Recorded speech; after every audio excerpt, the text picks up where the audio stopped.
नमस्कार मित्रों, स्वागत है आप सभी का आपके अपने YouTube channel education for life पर। फ्रेंड्स, आज हम क्लासिफिकेशन के पार्ट 3 के क्वेश्चंस पर चर्चा करेंगे। विगत वीडियोज़ में हमने टाइप 2 पर चर्चा किया था। आइए फर्स्ट क्वेश्चंस को देखते हैं। इसमें दिया गया है कि आप डिफरेंट शब्द छांटें। मीन्स इसमें आपको करना क्या है कि आपको 4 भिन्न भिन्न शब्द दिए गए हैं, आपको एक डिफरेंट छांटना इसमें। ओके, देखिए, सॉरी, आपका आंसर शो हो गया, बट कोई बात नहीं। हम देखते हैं क्वेश्चंस, फिर नेक्स्ट क्वेश्चंस पर फोकस करते हैं। इसमें दिया गया नदी, तालाब, कुआं, झील। इसमें अब 3 शब्द मीन्स 3 ऑप्शंस एक दूसरे के रिलेटिव होंगे, बट एक ऑप्शन आपका चेंज होगा। वह चेंज होगा वही आपका आंसर होगा। देखिए, तालाब, कुआं, झील।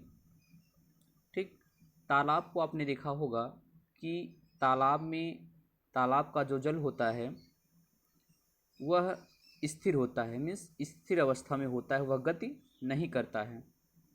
इसके बाद हम देखेंगे कि कुएं का जल वह भी स्थिर होता है और झील का जल भी स्थिर होता है। बट जब हम नदी के जल को देखते हैं तो नदी के जल में सदैव मोशन होता है। नदी के जल में मोशन होता है, मीन्स आपका फर्स्ट राइट आंसर, नदी आपका राइट आंसर होगा। चलिए नेक्स्ट क्वेश्चंस पर हम चर्चा करते हैं। हमारा नेक्स्ट क्वेश्चन ये रहा। आप देखें, आपको दिया है कि नहर, तालाब, सोता, नाला। आप बताएं इसमें डिफरेंट क्या है। मीन्स नहर, आप नहर के जल को देखिए। नहर के जल में सदैव मोशन होता है, वो गति करता रहता है।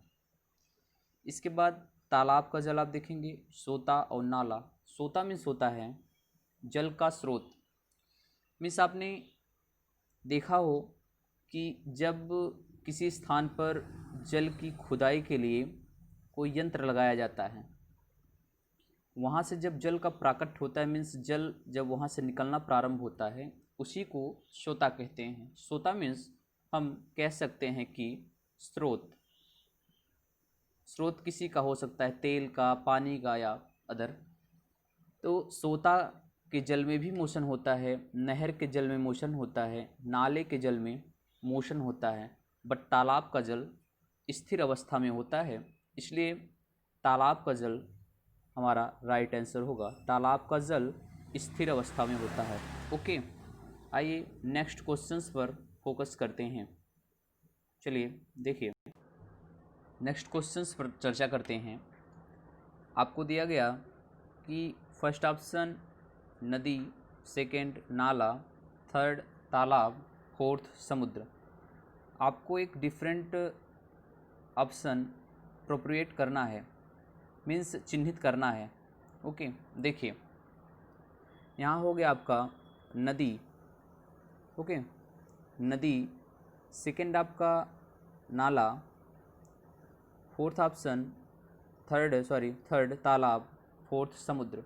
अब देखिए नदी, नदी के जल में हमने देखा कि नदी के जल में मोशन होता है। मीन्स आपने देखा हो तो पाया होगा कि नदी का जल सदैव मोशन करता रहता है। इसके बाद देखिए नाला, नाले के जल में भी गति होती है, वो बहता रहता है सदैव। नदी की भांति नाले के जल में भी गति होती है। इसके बाद हम तालाब देखेंगे। तालाब का जल स्थिर अवस्था में होता है। हमने इसके बाद पहले क्वेश्चन में पढ़ा है इसमें कि तालाब का जल स्थिर अवस्था में होता है। इसी प्रकार समुद्र का जल भी स्थिर अवस्था में होता है। अब देखिए, इस प्रकार के क्वेश्चन को हम कैसे सॉल्व करेंगे। यहाँ पर आपके दो दो ऑप्शन मैच कर रहे हैं, मीन्स अब यहाँ पर हम क्या करेंगे, देखेंगे कि विशालता के आधार पर कौन सा बड़ा होगा, मीन्स जो बड़ा होगा वही हमारा आंसर होगा। यहाँ पर हमने देखा तालाब का जल स्थिर होता है, समुद्र का जल भी स्थिर होता है, परंतु विशालता के आधार पर समुद्र का जल बहुत विस्तृत मात्रा में होता है, इसलिए हमारा option D is right answer, समुद्र हमारा ऑप्शन होगा। Okay, thank you. तो मित्रों, आज की क्लास में आपने देखा कि आपको जल से रिलेटेड क्वेश्चन सॉल्व कराए गए।